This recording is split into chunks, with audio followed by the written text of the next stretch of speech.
Hello, everyone. Welcome back to the show.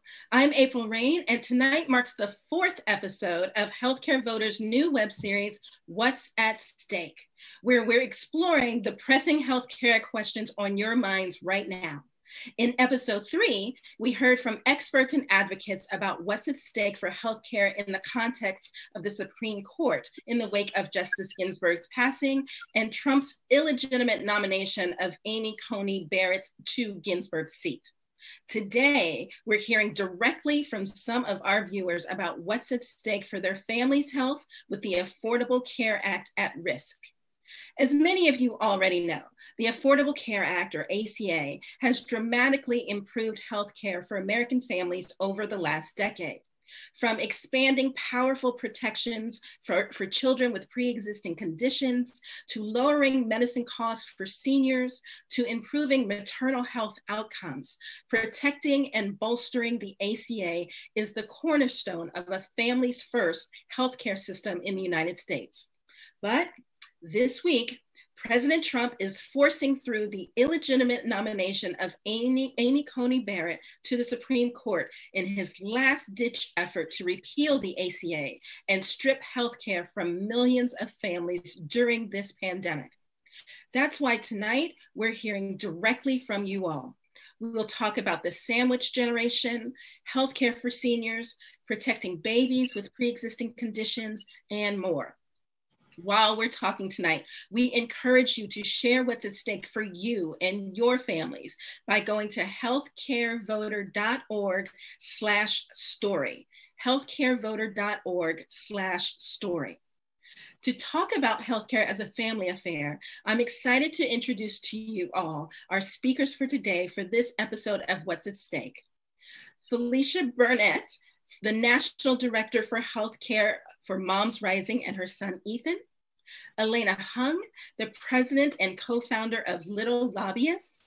Susan Hyde from Grandview Heights, Ohio. Stephanie Killian from Mooresville, North Carolina. Paul Gibbs from West Valley City, Utah. And Adrian Michelson from Las Vegas, Nevada. First, we're going to hear from Elena, Paul, and Adrian. Thank you all for joining us tonight. I'll start with my favorite question for our guests. Why are you a healthcare voter? Let's start with Elena, and then Paul, and then Adrian. Thank you so much, April. It's a joy to join you. And hello, everybody. I am a healthcare voter through and through. Above that, I am the co-chair of Healthcare Voters. So I really do mean this. So my advocacy started about 3.5 years ago. I was watching the news along with everybody else after inauguration and saw the threats to our healthcare. And I have a daughter with complex medical needs, and that really was how I started into this. 6 years ago, I had a great pregnancy, an amazing birth. And then 15 minutes after my baby was born, she was placed on 100% oxygen support and rushed to the neonatal intensive care unit, where she remained for the next 5 months. So healthcare has been something that's been important to me since the get-go. It is the reason that my baby has survived and thrived. And it is so, so important for all of us to be healthcare voters. Thank you so much for that, Elena. And we will definitely talk more about your story. Let me go to Paul quickly and ask you, Paul, why are you a healthcare voter? I'm a healthcare voter because in 2009, well, it was actually late 2008 that I found out that I was in end-stage kidney failure. I was born with kidney problems, but it was at that point when I was told, you have to have a kidney transplant. You can't live without one. And despite the fact that I was working 2 jobs and going to school part-time and spending the rest of the time as a live-in caregiver for my niece and nephew, I was completely uninsured. I had no insurance to get me through an extremely expensive surgery. And it turned out I needed 2 of those surgeries. Now, I had an amazing support system at the time, and they raised money for both me and my donor. I had a wonderful friend who agreed to donate. And my share of what they raised was over $10,000. But unfortunately, that won't pay for a $78,000 surgery. And again, I needed two of them. Now, I was able to qualify for Medicare because you can qualify for Medicare at a younger age. I was 34. If you're an end-stage kidney failure, I also qualified for Medicaid. So those things got me the surgery I needed to stay alive. But this was in 2009. I had no protection for this huge pre-existing condition of a transplanted kidney until the next year when the Patient Protection and Affordable Care Act was passed. And I really like to use the full name because whatever anybody wants to say about the affordability, the patient protections have been a gift from God for people like me and families like mine. They made it possible for me to get private insurance. They made it possible for me to move forward and live with my life and get off of Medicaid and get married and have two wonderful kids who had the chance to be born because of the protections of the Patient Protection and Affordable Care Act. And since then, I've been not just a healthcare voter, but a healthcare activist helping to pass Medicaid expansion in Utah because I think everybody has a fundamental right to be alive. And I just want to give everybody the chance to stay alive like I did, to have that access to life-saving healthcare. And now that it's being threatened, I want to protect that for myself and my kids. Thank you, Paul, for sharing that amazing story. And you bring up Medicare and Medicaid, and we actually spoke about them on an earlier episode of this web series. So it's absolutely dead on time. Adrienne, please tell me why you are a healthcare voter. Yeah, I'm a healthcare voter because I'm a millennial who just as of 2 weeks ago was diagnosed with non-Hodgkin's lymphoma. Prior to living in Las Vegas, I was working in politics in Ohio for 5 years. I was lucky and blessed to have Senator Elizabeth Warren call me out to be the data director for her run. I ended my time and fell in love with Nevada and how sunny it is out here and decided to stay. But I noticed I was having some weird allergy type reactions. I thought it was something that my family went through when they moved from Ohio out to Texas. So I didn't make much of it, started taking Tylenol and trying to combat the symptoms. Once COVID hit and my symptoms started to get worse, I realized I definitely needed to go check in and get to a doctor, but was really worried about what to do given the pandemic. So I delayed my healthcare until recently when I swelled up quite big and had to go to the ER here at Mountain View Hospital here in Las Vegas, and was rushed into emergency surgery 2 weeks ago to drain fluid around my heart. It was incredibly scary and has definitely woken me up to how important it is to get, one, good preventative healthcare and get, checked early for cancer, but two, also, making sure that no matter, what age or, who you identify as, whether you're gay, straight, black, white, that everyone get access to affordable healthcare. And that's why I'm here to spread the message and to make sure that we build better and not destroy the Affordable Care Act. Thank you so much for sharing that, Adrienne. And we stand with you as you struggle and survive this disease. Elena, I would love to come back to you and say, in addition to being a healthcare voter co-chair and an attorney and a parent, you are also a co-founder of a wonderful organization called Little Lobbyists. Could you tell our viewers about Little Lobbyists' mission to protect quality healthcare in the United States and how folks can get involved? Great. Thank you, April. Yes, so Little Lobbyists is a family-led organization that advocates for children with complex medical needs and disabilities in healthcare, in education, and also community inclusion. We started in 2017 in response to the threats by the Republicans to take away our healthcare. At that time, my daughter was 3 years old and had a community of kids just like her who were fortunate to survive and thrive because of their access to healthcare. We also very quickly learned that as children grow up, they're going to school. And so we're also fighting for their rights in education. And, the goal is for them to grow up. And as we teamed up with disabled adults and learned from them on both how to be better parents and better advocates, we also wanted to work towards a future that was accessible and inclusive for for them, and that's our Fight for Disability Justice. It's an organization that has grown very quickly across the country, and we show up to tell our stories, to tell everybody what children with disabilities, are capable of, are joyful children, and what is possible with healthcare and what is at stake without it. So I'm really, really proud to be part of this community and to help put a face on these issues, to make it real for all of us, to educate our policymakers that their decisions on healthcare affect real lives. That's exactly right. And tell folks how they can get involved with Little Lobbyists if they're so inclined. Absolutely. So we're all over social media. We have a website. You can visit us at littlelobbyist.org.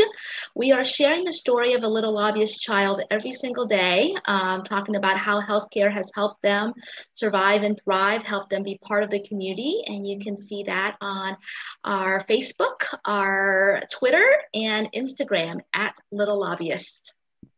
Thank you for that. Paul, it seems like the news, and there's nothing but the Supreme Court nomination on every single channel all day long.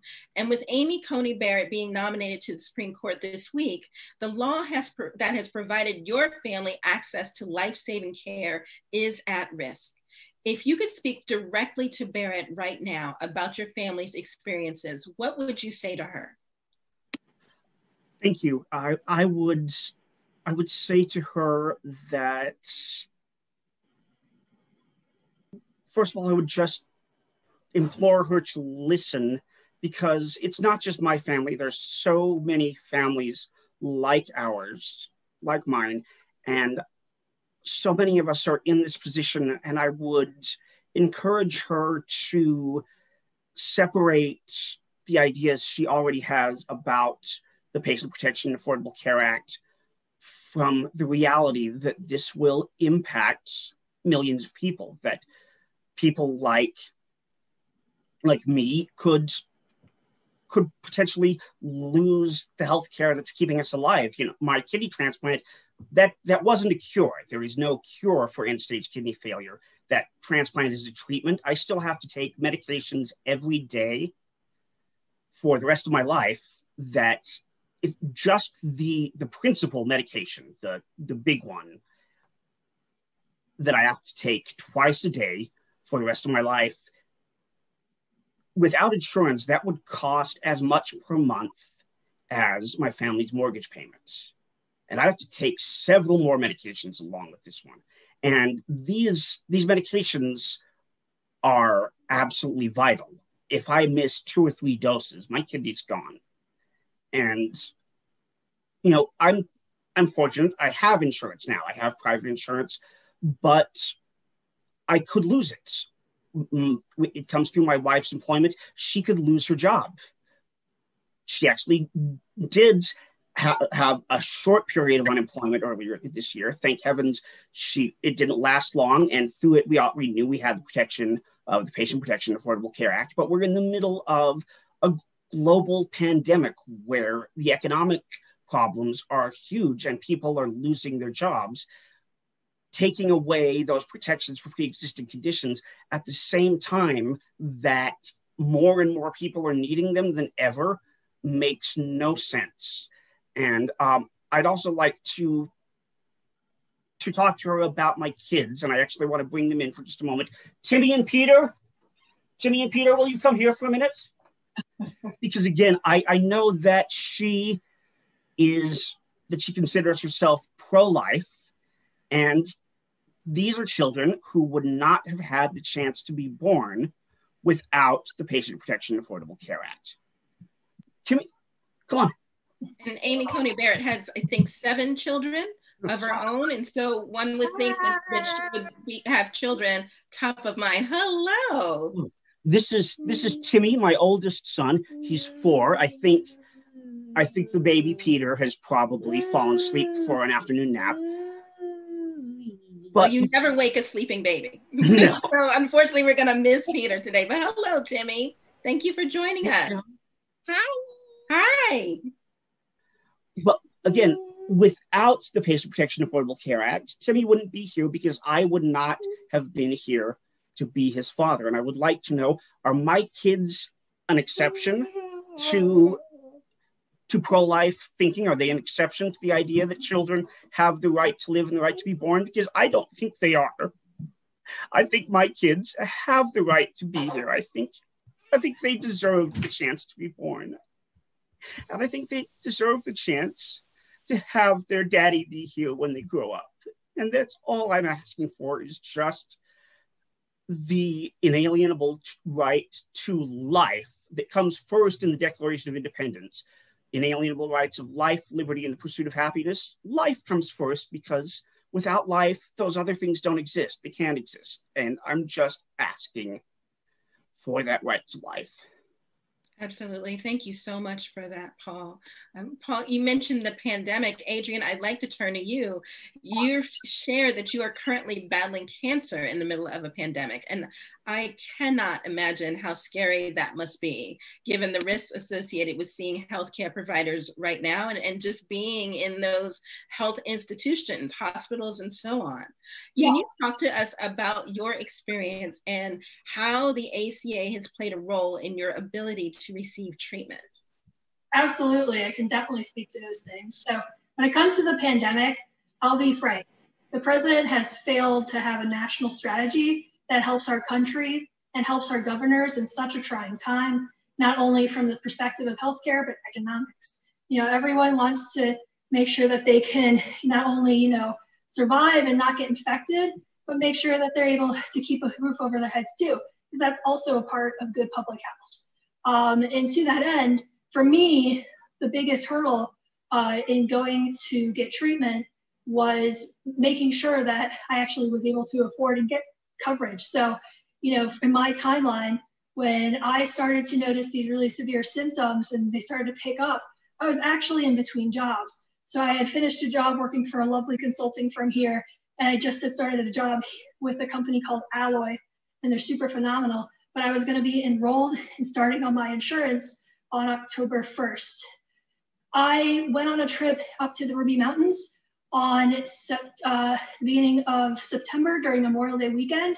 And right after that trip is when I noticed the symptoms that caused me to go to the ER. The problem was that technically I wasn't on my employer's insurance and I was in between them. But because of the ACA, because I'm under 26, I was on my parents' insurance. So I was able to get a primary doctor, pay a simple copay, get the scans I needed to see that I had fluid building up around my heart and that I needed to go in and get emergency surgery to be able to drain it. And not only that, but then be able to get the diagnosis for cancer and start the process of going to physicians, having telehealth conferences, and being able to start and battle and take care of this cancer that I have.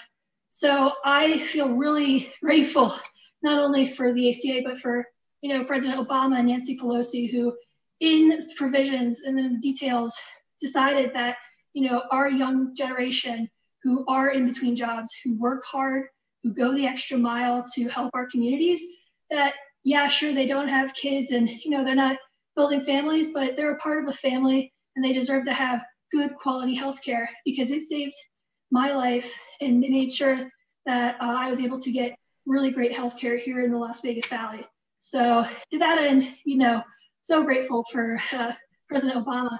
But again, I want to reiterate, in this pandemic, because COVID is such a big deal and we have such a failure of national strategy, we really need to think about and be mindful of all of our nurses and doctors who are on the front lines every day, taking care of our families. When I was in the ICU, I remember waking up being bounded with a tube down my throat, intubated. And I was lucid and I was able to talk to my nurses, but they were surprised that I was able to talk and discuss stuff with them, because most of their patients are not lucid. They're intubated and unable to respond.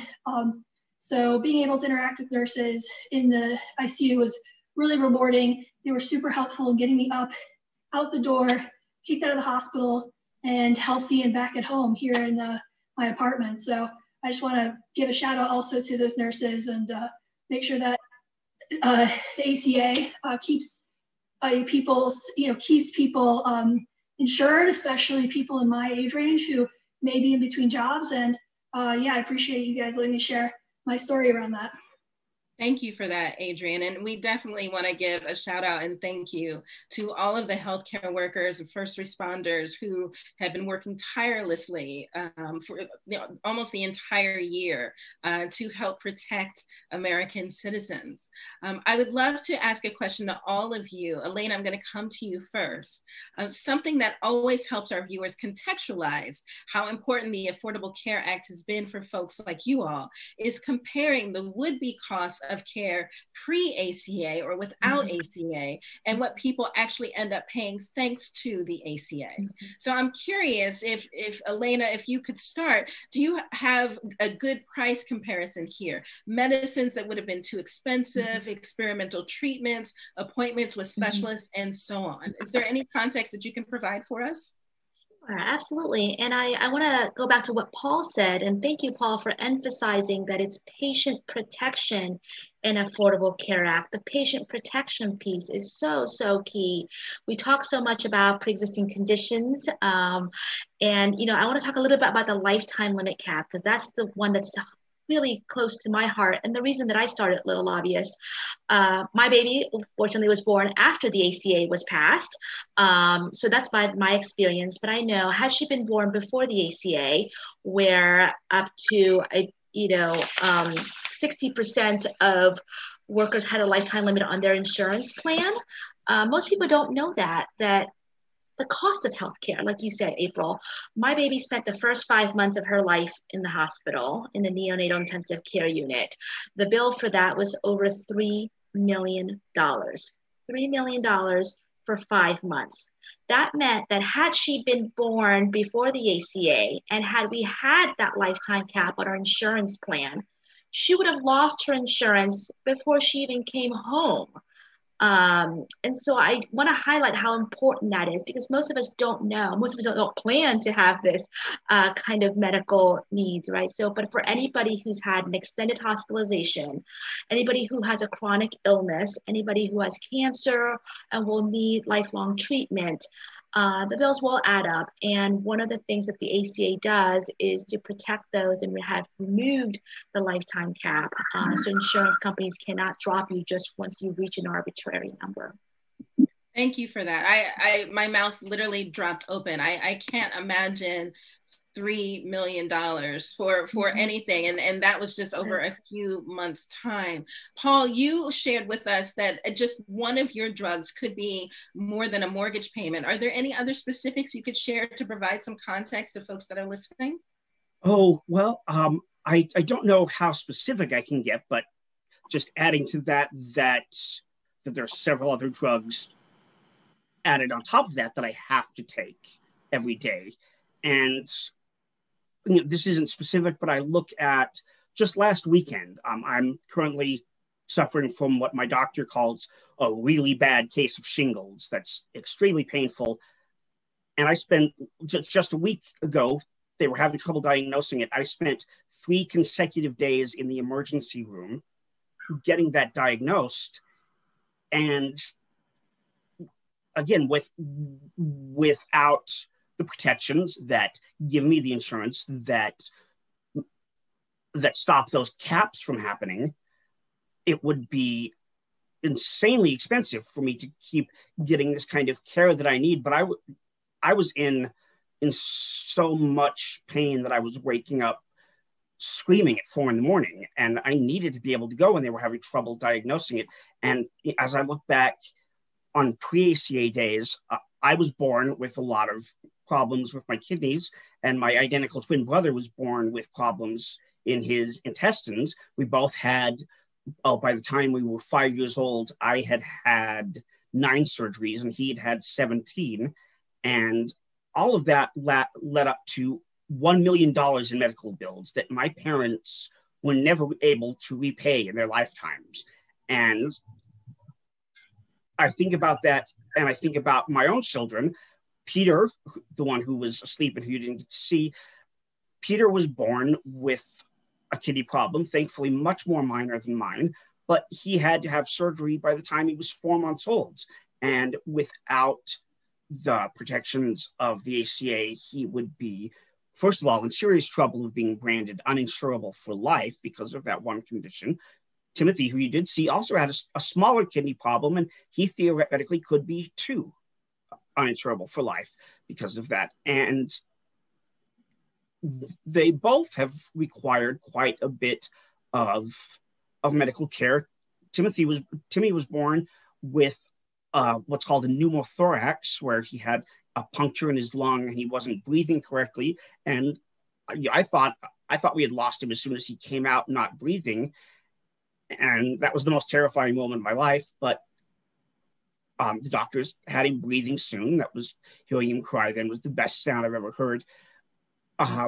He spent the first year of his life in the NICU, the newborn intensive care unit. And again, that racked up tens of thousands of dollars worth of medical bills that, again, because of the ACA and our coverage, we were able to pay that. The insurance paid the vast majority of it. But in those pre-ACA days, I don't even know if I would have had insurance to cover that. I wouldn't have had the kind of quality insurance I have that covers so many of these things and provides so many things that we rely on. You know, patient protections go far beyond just pre-existing conditions. Things like the fact that my wife was able to take pumping breaks to allow him to be breastfed, despite the fact that she had to go back to work within a couple of months of him being born, because my kidney problems make it hard for me to work full time. And she's the one that, she has a master's degree and she has great job skills and is able to bring in the bulk of our family's income, but she needed also to be able to take care of her children. And the ACA gave her the right to pumping breaks at work. And there's so many provisions like that people just don't know about, that I wish more people knew about, all the different big and little ways that the ACA makes our lives better and protects us. That's absolutely right. My youngest was born in 2003, long before the ACA. And I remember I was fortunate to have my own office. And so I could pump in my office so that I could breastfeed and nurse my child. But it was still a problem. It was an issue. And definitely the ACA has made a change there. Adrian, I'd like to go to you. I mean, I have my oldest, my son is 21, and he'll be graduating from college soon, and he can barely afford pizza.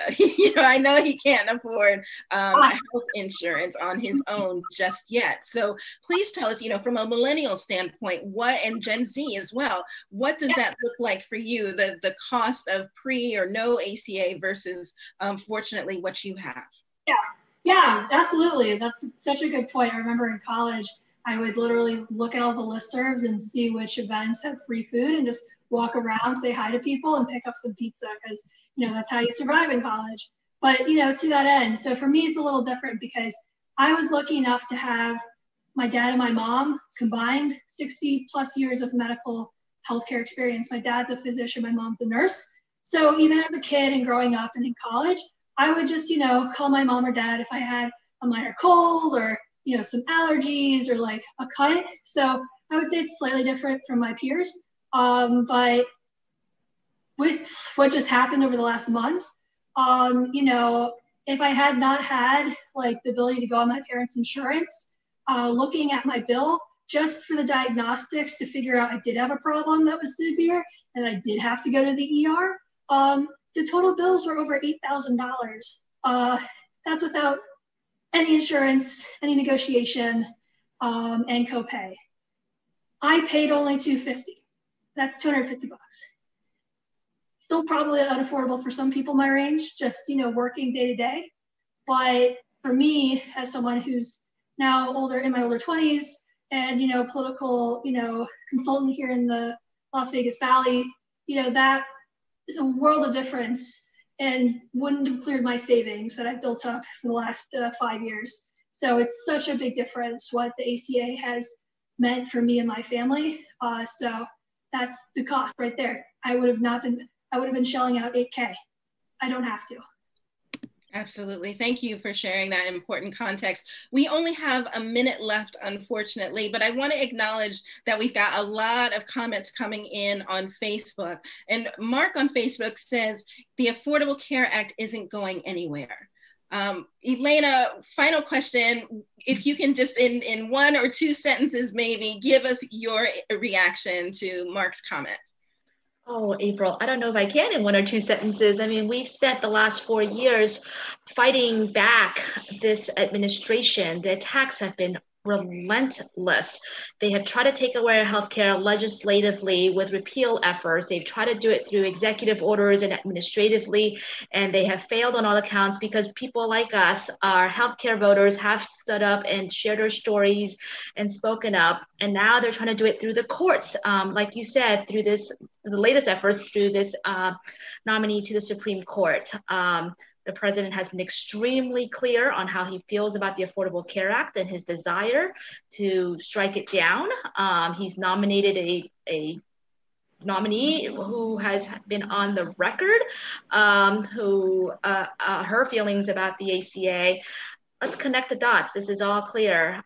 There's no mistake about it, and we cannot rest now. We need to continue to speak up. We need to continue to demand more of our lawmakers. That is definitely more than 1 or 2 sentences, April. I'm sorry, but I feel so strongly about this. Real lives are at stake. This is what's happening, and we need to continue to speak up about it. You're absolutely right. And, and people need to remember there is a challenge to the Affordable Care Act before the Supreme Court right now. So it's just, I think a week after the election, that case may be heard. And, depending on how the justices rule, there may be a significant change to our healthcare. So it could in fact go away. You're absolutely right, Elena. And I want to thank you and Paul and Adrian for joining us today and reiterate our commitment to fighting alongside all of you for your family's right to quality health care. Thank you so much for joining us today. Thank you, April. Yeah, thank you. I also want to thank everyone who's joining us today and tuning in to this important conversation. Please like and share the live stream, and we welcome questions for our speakers in the comments. And I want to take a moment to share a couple of the stories that we've received from Facebook during our last discussion. Robert on Facebook says, Obamacare saved my life when I had bladder cancer and I didn't have to go bankrupt. Thank you, President Obama. Melanie from Facebook says, Obamacare saved my life as well. In the restaurant industry, we don't get employer insurance. I needed life-saving surgery and was able to get Obamacare at a price I could afford and great care.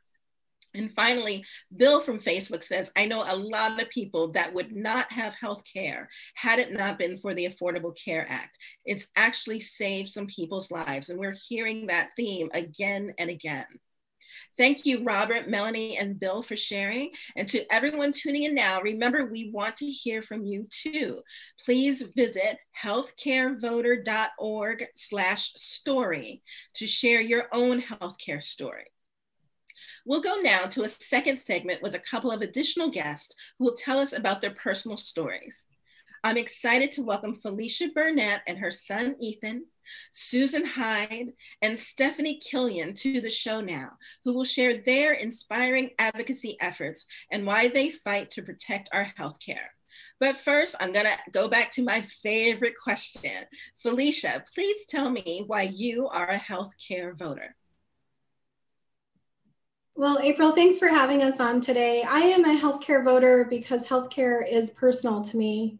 I'll let Ethan share his own healthcare story, but I was diagnosed with chronic kidney disease when I was 17 years old. And it's been 21 years now, and I'm looking at just being a few years away from needing a kidney transplant.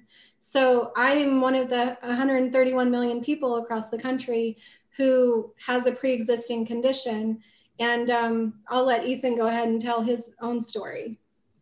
When I was born in 2006, I had a vascular tumor on my right leg, and I ended up having to start chemotherapy at 6 weeks old. Oh. And luckily, I had Medicaid, which saved my life.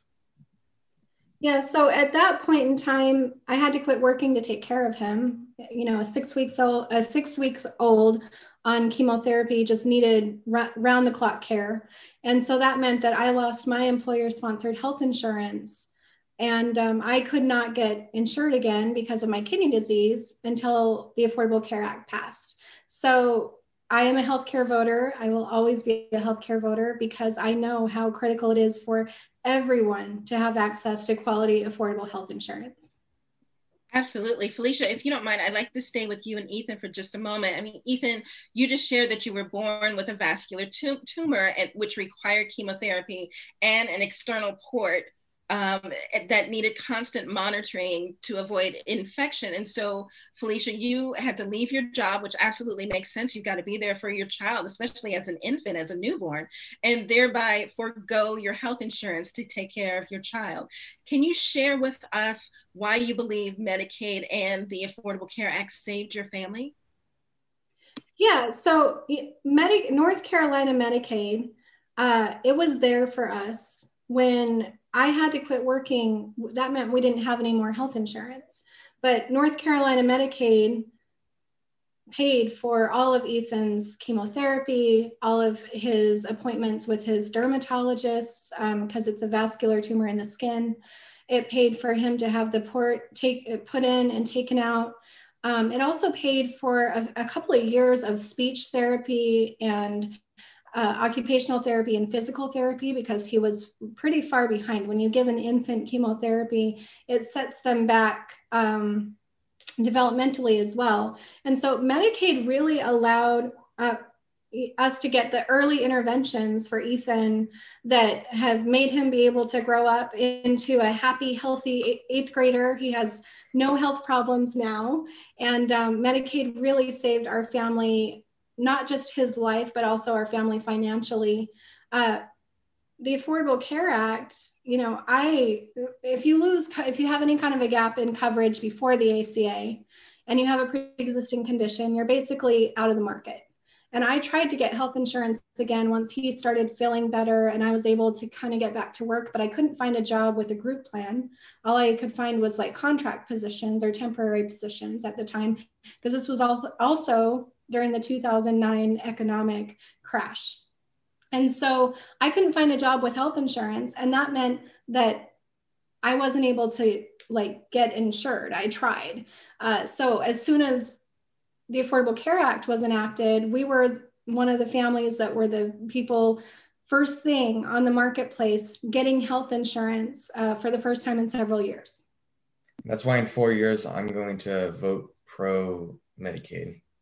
I love that. Thank you. And you know, you said, Ethan, you were born in 2006, which makes you 13 or 14. And that shocked me because you look as big as my son, who's 21. So I am very thankful to see you not just living, but thriving clearly. So thankful to the ACA for that. Susan, if I could come to you and ask my favorite question, what makes you a healthcare voter? Well, I'm a healthcare voter. I'm a cancer survivor, but I usually just move past that and talk about my daughter. She was diagnosed in 2001 with leukemia at the age of 3. At one of the first meetings with the medical team, they said she has a 90% chance of survival, but she may be uninsurable when she grows up. No one will be able to, may not give her any insurance. And that was a real big worry for us, because you hear about people going bankrupt or, having your lifetime cap, and she's 3. So, what's going to happen. So that is, that's the main reason why I'm a healthcare voter. Absolutely. And I don't want to gloss over the fact that you are a cancer survivor as well, Susan, but tell us about how the ACA has protected both your health and your daughter's health. Well, it just means that we won't be turned down for health insurance. At my age, I'm getting closer to where I could probably get Medicare, but she's 22. And it's great that she is still on our health insurance plan, because even though she's a childhood cancer survivor and she's an adult now, you still go back to children's hospitals and get follow-ups. like once a year, because childhood cancer is very different from adult cancer. And the chemotherapy treatments are very, very different. And there's late effects from chemotherapy that you need to keep an eye on. So any childhood cancer survivor is going to need lifelong care and may have complications from late effects like heart problems and other things going on. So they all need, access to healthcare, that's for sure. That's right. And I don't think we think enough about children, who may be born with a pre-existing condition or may develop one very soon after birth, and how they may need a lifetime of care. And speaking of kids, I'm hoping that Stephanie is going to have young Jacob join us just for a minute, perhaps. And we'd love to hear, Stephanie, why are you a healthcare voter? Jacob, come here. Jacob says his trucks are more important than our discussion, but I will try to get him here in a second. I am a healthcare voter starting because of him. He's 3 years old now, and when he was 1 day old, he was diagnosed with a heart defect. Let you play. Well, come say hi first. When he was 1 day old, we found out that he was going to die without open heart surgery. So it was not an optional procedure. I had to save his life. I didn't care what we had to do. And okay, go play. The insurance that we had at the time had a very reasonable out-of-pocket max. I think it was like $2,000 for him to have open heart surgery, and the bills for that surgery were about $300,000. And we didn't have to think twice to have to worry about how to pay for it. So that was why I initially became a healthcare voter. I will forever be a healthcare voter in addition to him, because in January of 2020, I was diagnosed with breast cancer, and I am still in active treatment, and cancer is very expensive, and it's highly treatable. I caught it very early, and I'm told that I will be around to see him grow up, which is my number one priority, but that's not going to happen if I can't pay for treatment. It's that simple. Absolutely. Thank you, Stephanie. And we stand with you as you fight your battle against cancer. I'd love to stay with you for just a moment and ask you, how have you had to mobilize in your individual capacity to protect this law that has safeguarded your family's health? I mean, you kind of feel small as one person, but what I've done is really just try to educate everybody around me, because until Jacob was born, I had the luxury of not knowing anything about my insurance policy. I always say that that's the luxury of health, that most, people who aren't, in this discussion, they don't know what their out-of-pocket maxes are because they don't care. When he was diagnosed, it became my singular focus. And that's when I learned about the annual caps and the lifetime caps. The insurance plan we had when he was born, pre-ACA, had $1 million lifetime cap on that policy. Well, $1 million is nothing when he hit 300 grand in a year. So, I think that what I have done and continue to do, and even louder now, is just try to explain to everybody what is at stake, because it is a lot more than the buzzwords that you hear. Because I think the annual and the lifetime cap issue is something, in addition, obviously, to the pre-existing condition protections. These are things that everybody can relate to, because an annual cap or on benefits or a lifetime cap is a death sentence for many, many, many people, myself certainly. Absolutely. Thank you for that. And that's such a good point, right? That we don't know what we have, so we may not know what we are about to lose or could possibly lose. And knowing the difference between having the ACA and not having it. Felicia, I'd like to come back to you and Ethan, if I could, and ask the same question. How have you had to mobilize in your individual capacity to protect the Affordable Care Act that has safeguarded your family's health for the last decade? Yeah, so I actually started advocating for the ACA way back before it was passed, and I shared my story with an amazing organization called momsrising.org and started volunteering with them back in 2009. And, 11 years later, I am the National Director for Healthcare at Moms Rising. So I have been mobilizing not just myself, but families all across the country in protecting the Affordable Care Act. And my primary focus is to gather stories from families all across the country, just like what's on this panel here, and make sure that lawmakers know what's at stake. And especially right now during this time of COVID, you know, I've talked to people just in the last week who have lost mothers, who have major medical bills, who have just experienced such heartache and heartbreak because of the COVID-19 pandemic, that it's just really infuriating that the Trump administration and Republican attorneys general are in court right now as we speak, trying to get the Affordable Care Act invalidated. And so we're lifting up stories and really trying to impress upon not just lawmakers, not just the Supreme Court justices, but also our communities, so that they understand how important it is for people to have the protections of the Affordable Care Act, and really how far-reaching the impact will be if the Supreme Court strikes it down. Absolutely. Susan, would love to come to you and ask the same question. How have you had to mobilize in your individual capacity to protect this law that has safeguarded your family's health for the last decade? I mean, now you've got a wonderful 22-year-old girl, but you started, you know, as a baby. And so this has been a fight of a lifetime for you. Right. It was, yeah, like I said, when it passed, it was a year after my treatment finished for breast cancer. So that was like, hooray, you know, we were very, very relieved.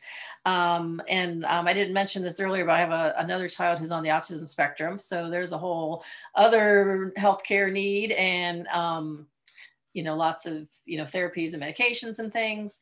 But I've been going speaking. I spoke at the State House. We've got a couple of representatives here in Ohio who are trying to get the law passed to cover pre-existing conditions in Ohio, because we can't rely on the government to do it. So I've been working on that. And I've also spoken out against the state of Ohio for joining in that lawsuit that Texas had started, you know, and jumping on that to get rid of the Affordable Care Act, which I think is just really unconscionable for them to do that. Absolutely agree. And I appreciate the advocacy that all of you have done. We received a comment that I want to get your reaction to. Susan, I'm going to stay with you for just a minute. Shannon on Facebook says, healthcare is not a business. It's about people's lives. Susan, what's your reaction to that? That is absolutely true. And I hope that we can even get to the point where you don't have to rely on your employer to have good health insurance. Because if you change jobs and the next day you have a car accident, you know, what do you do? It's horrible.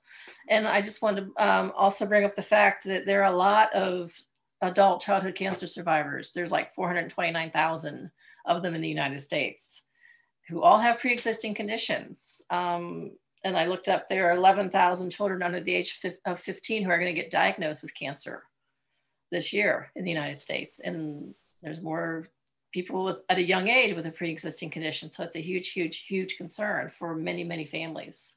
That's exactly right. And, you know, and we've got the biggest pre-existing condition, right? The coronavirus that is still happening. And we just don't know, you know, what that's going to look like a year from now or 5 years from now, and all of the things that may spring from that.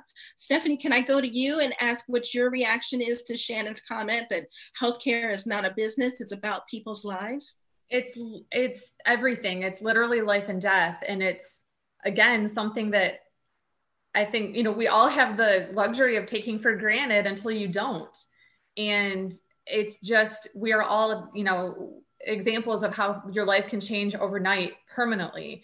And not only is it not a business, it's not like healthy people are never going to get sick, right? We're all going to get sick. You know, thank God, not everybody's going to have a heart defect or have cancer, but everybody at some point in their lives is going to need access to affordable healthcare, and everybody deserves it. I don't care who you are. I don't care where you come from. We all deserve it. And I agree with Susan. I can't wait until it's not tied to employment anymore, because that's absurd. I also can't wait until the day when it's just understood that it's a human right.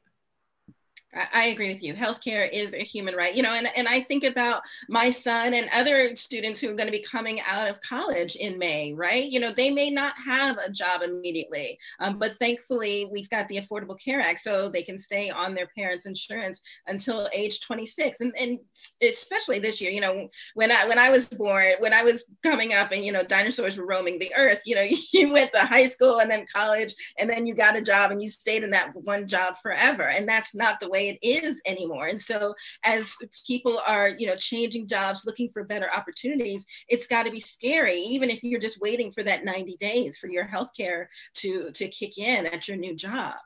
Ethan, I wonder if I could ask you a question. President Trump has been claiming that he will provide protections for people with pre-existing conditions in his alternative healthcare plan, which we've obviously never seen or heard anything about. So Ethan, if you could directly speak to the president about his pretending to protect folks like you and your family, what would you tell President Trump?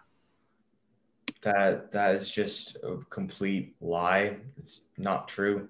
If you look at the effects of what he tries to do, it doesn't protect me, and it won't protect all the other children that are going to need this in the future. And I feel like it's really important that people call him out on that, and that he needs to actually listen to people rather than businesses, because businesses are obviously biased towards them, and we need people to speak out for themselves. Your mom was right, Ethan. You are an excellent healthcare advocate, especially for someone your age or any age. Felicia, is there anything that you'd like to add to that? You know, I struggle with coming from a family of Trump supporters.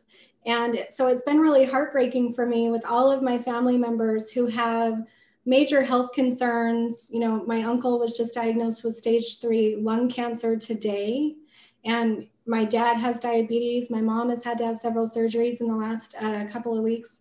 And it really makes me angry that not only Trump, but his administration and members of the media, some members of the media, and other folks have really bought in and have enabled him to pull this hoodwink on older Americans across the country. And I think now with his reaction to COVID, that people are really waking up and seeing that he's not looking out for our best interest.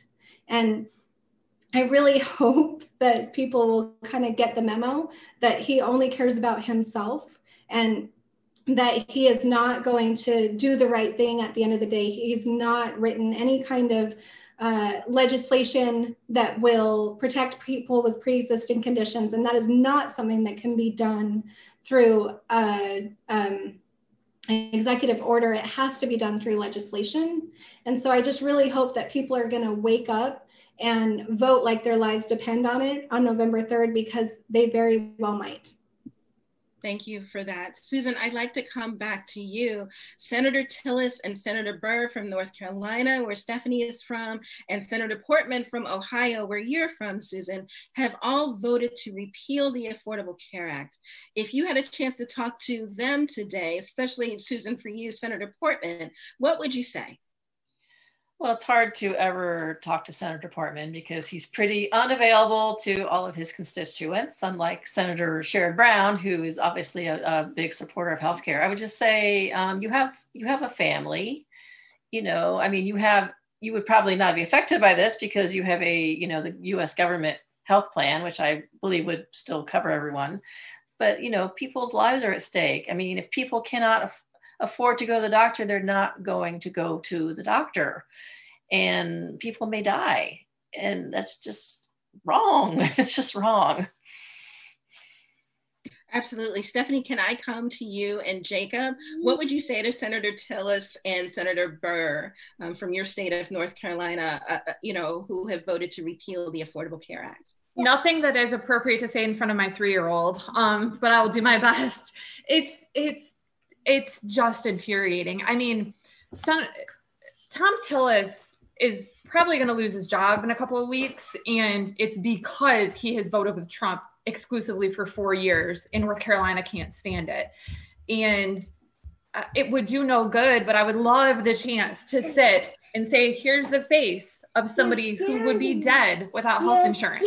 Here's another face of somebody whose kids won't have a mom without health insurance. This isn't a tagline on Fox News. This isn't a Hannity talking point. This is real. And yeah, he doesn't care because he's rich and has the government insurance. And by he, I mean they, you know, both of them. But I've got to believe that somewhere there is still a soul in there that cares about human beings. I haven't seen it in 4 years, but I would love the chance to sit in front of him and find out. And that's really the point, right? I mean, all of these folks have families or have somebody in their life who's had a life-threatening medical condition. And so it sort of boggles the mind that they wouldn't want the same health care for everyone that they themselves have received. So this has been an incredibly poignant episode. You all have been so honest, and open and transparent about sharing your stories. I want to thank you all for your advocacy, for your vulnerability, and for inspiring all of us. And I also want to thank all of our viewers joining us today and sharing your stories. We just have a couple of minutes left. I don't know, Susan, did you have any closing words that you'd like to share? Just go and vote for healthcare. If you've not voted yet, make sure you have a voting plan. Sometimes, some places you can vote by mail, you can vote early in person, or you have to wait till election day, but make sure you know how you vote in your state and go vote for healthcare. Absolutely. Felicia and Ethan, any parting words? Do you want to go first? You can go. Okay. I just want to encourage folks to call their senators right now. You know, right now the Senate is hearing a Supreme Court about a Supreme Court nominee that, if she gets on the Supreme Court, will vote in favor of striking down the Affordable Care Act, and also so many other major issues at stake for our families.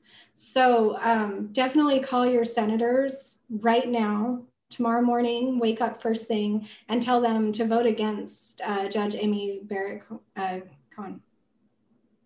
Go ahead. So my parting words would be to encourage all people of the voting age to vote for Medicaid. If you are a parent, then just think about if your kids were to have life-threatening conditions that could potentially kill them, and think about how if you would vote if that was the case, and possibly let that sway your sway who you're going to vote for, because it's really important. And I mean, I see all these people that all these people in Congress that say that we need to like that are always talking about common sense. Well, the common sense would be for us to have Medicaid. Well said. Stephanie, I'm going to come to you last, but definitely not least. Any parting words? Those were perfect parting words from my fellow panelists. I can't add anything. Just vote and find somebody who doesn't normally vote and take them with you, or get them registered. Just vote. There's too much on the line. Absolutely. Thank you so much. I appreciate you all, Felicia and Ethan, Stephanie and Jacob, and Susan. Thank you again for joining us today. I learned so much from you, and I know that based on our comments that our viewers have as well. While today we heard from these inspiring panelists of speakers, we also want to hear from you, our viewers. Visit healthcarevoter.org/story to share your own story about how the Affordable Care Act has benefited you and your loved ones. With the election nearing to the close and the subsequent arguments before the Supreme Court regarding the healthcare repeal lawsuit just days after, there's so much at stake for the health of our nation.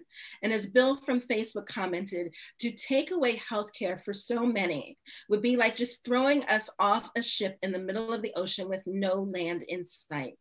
And that is exactly what's at stake for all of us in November, Bill. Join us next week for another Instagram Live conversation with Anushka from Healthcare Voter and a special guest. They'll be discussing what's at stake for young people's healthcare, and you're definitely going to want to tune in. That's next Wednesday at 6 p.m. Eastern Time. And for more information on this web series, please visit healthcarevoter.org/what's at stake. Thank you for joining us, everyone, and we will see you next week at Instagram Live, 6 p.m. Eastern Time. Have a good night.